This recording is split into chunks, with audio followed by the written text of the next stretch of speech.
घरोघरी मातीच्या चुलीच्या आजच्या भागामध्ये आपण पाहत आहोत शर्वरी आणि राहुल यांना घेऊन सगळेजण देवदर्शनासाठी गेलेले असतात आणि घरी जानकी आणि ऐश्वर्या हे थांबलेले असतात आणि आपल्याला शर्वरीच्या विरोधात काही पुरावे भेटतील का, पण त्यांना काहीच भेटत नाही। त्यावेळी जानकी म्हणते की लास्ट टाइम जेव्हा शर्वरी यांनी पैसे चोरले होते तेव्हा ते पैसे माझ्या रूममध्ये ठेवले होते, तेव्हा आपण माझ्या रूमची झडती घेऊयात। त्यानंतर जानकीच्या रूमची झडती घेतली जाते, पण जानकीच्या रूममध्येही काहीच सापडत नाही। त्यावेळेस ऐश्वर्या म्हणते की आता आपण सगळ्याच रूमची तपासणी करूयात आणि आपल्याला काही सापडतंय का ते पाहूयात। त्यावेळेस जानकी म्हणते की ठीक आहे, जर तुला वाटत असेल तर आपण सर्व रूमची तपासणी करूयात। त्यानंतर इकडं शर्वरी ही खूप चांगल्या मूडमध्ये असते आणि ती म्हणते की तुम्ही सगळेजण खाली या आणि खूप छान वातावरण आहे आणि आपण सगळेजण एक सेल्फी घेऊयात। त्यावेळेस इकडं अवंतिका ही खूप टेन्शनमध्ये असते की जानकी आणि ऐश्वर्याला काही मिळालं असेल का। त्यावेळेस इकडं शर्वरी विचारते की अवंतिका तू कशाचा विचार करत आहेस का आणि तुला ऐश्वर्याच्या तब्येतीची काळजी वाटत आहे का। त्यावेळेस अवंतिका म्हणते की शर्वरी ताई असं काहीच नाही आणि मी ठीक आहे। त्यानंतर इकडं शर्वरी ही सगळ्यांची सेल्फी घेते आणि त्यानंतर सगळेजण देवदर्शनाला तिथून निघून जायचं असं म्हणत असतात। त्यानंतर इकडं शर्वरी ही खूप खुश असते। त्यानंतर इकडं ऐश्वर्या आणि जानकी हे सगळे रूम चेक करत असतात की आपल्याला काही पुरावा मिळेल का। त्यानंतर ते हॉलमध्येही चेक करतात आणि तसेच सगळ्यांच्या रूमाही चेक करतात। त्यावेळेस इकडं शर्वरी म्हणते की मला वाटत नाही की शर्वरीने हे सगळं कुठे ठेवलं असेल आणि ती खूप जास्त विचार करू शकते आणि आपल्याला काही सापडलं नाही। त्यावेळेस जानकी म्हणते की आता आपल्याला रूमही आवरायच्या आहेत। त्यावेळेस ऐश्वर्या म्हणते की हो, पण आपल्या हाती काही सापडलं नाही। त्यानंतर इकडं देवदर्शन झालेलं असतं आणि सगळेजण घरी जायला निघालेले असतात। त्यावेळेस इकडं शर्वरी म्हणते की मला माहीत आहे ऐश्वर्या आणि जानकी घरी का थांबलेले आहेत। त्यानंतर इकडं जानकी ही देवाला नमस्कार करते आणि म्हणते की आमच्या घरावरती अनेक संकटे आली, पण तूच त्यावेळेस तारणहार म्हणून आलास आणि आता आम्हाला वाटत आहे की विक्रांतचा खूनामागे काहीतरी रहस्य आहे आणि त्यांच्या विरोधातील काहीतरी पुरावा मिळेल असं आम्ही शोधत होतो, पण विक्रांतचा आम्हाला मोबाईलही सापडत नाही। म्हणून ती पाया पडते तेव्हा तिला देवघराच्या खाली मोबाईल दिसतो आणि तोही विक्रांतचा मोबाईल असतो।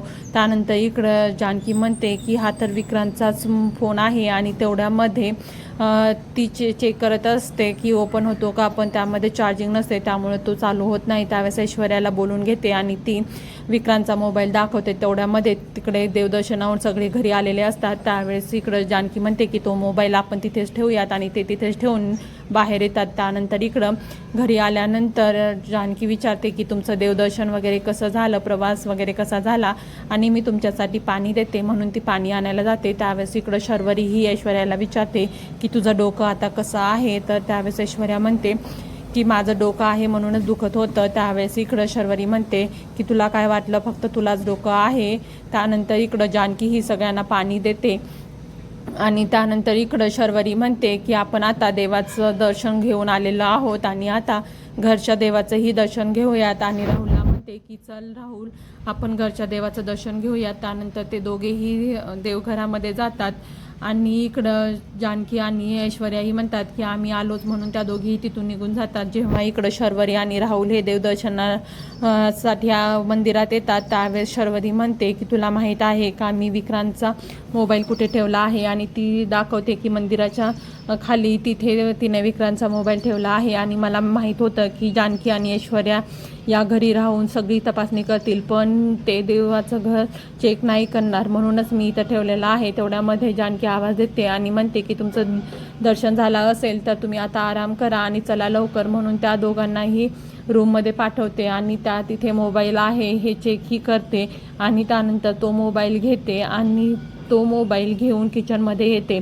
त्यावेळेस इकडं ऐश्वर्या आणि अवंतिका हे तिथं थांबलेले असतात आणि अवंतिका म्हणते की तुम्हाला काही सापडलं आहे का। त्यावेळेस इकडं ऐश्वर्या मोबाईल आणून देते आणि म्हणते की हा विक्रांतचाच मोबाईल आहे, पण या मोबाईलचं चार्जर हे आता कोणत्या मोबाईलच्या चार्जरशी येणार, कारण की हा खूप जुना मोबाईल आहे। त्यावेळेस इकडे नानांच्या मोबाईलचं चार्जर हे त्या मोबाईलला येईल असं विचार करतात आणि जानकी म्हणते की मी ते चार्जर घेऊन येते आणि त्या नानांच्या रूममध्ये जातात।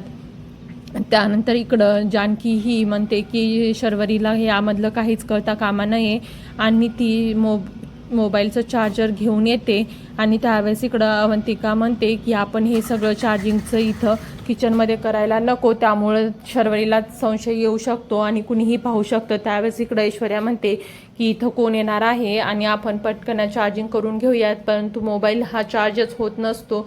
त्यामुळे तेवढ्यात तिथं शर्वरी येते आणि म्हणते की तुम्ही तिघी काय करत आहात तेच पाहायला मी आले होते. त्यावेळेस इकडं जानकी म्हणते की आम्ही काहीच नव्हतो करत आणि जेवायला काय बनवायचं याचाच विचार करत होतो. त्यावेळेस इकडं शर्वरी म्हणते की तुम्ही त्याची काळजीच करू नका आणि ती ऐश्वर्याला थांबवते आणि म्हणते की तू काय लपवत आहेस. त्यावेळेस इकडं जानकी म्हणते की ती काय लपवणार आहे आणि तुम्ही आराम करत असाल असं वाटलं होतं आणि तुम्ही तर खाली झालात. त्यावेळेस इकडं शर्वरी म्हणते की हो, मी तुम्हाला धक्का देण्यासाठीच खाली आले होते आणि तुमचं काय चालू आहे हे पाहण्यासाठी. त्यावेळेस इकडं शर्वरी म्हणते की मला आता झोपच लागत नाही आहे, आता खूप दगदग पण झाली आहे, त्यामुळं माझी तर झोपच उडून गेली आहे. त्यावेळेस इकडं जानकी म्हणते की तुम्ही असं करून कसं चालेल. त्यावेळेस शर्वरी म्हणते की मी आता बटाट्याच्या काचऱ्याच्या मोठ्या वड्या करून एकदम मस्त राईस करेल असं ती सांगत असते. त्यावेळेस इकडं ऐश्वर्याने मोबाईल आणि चार्जर हे तांदळाच्या डब्यामध्येच लपवलेलं असतं.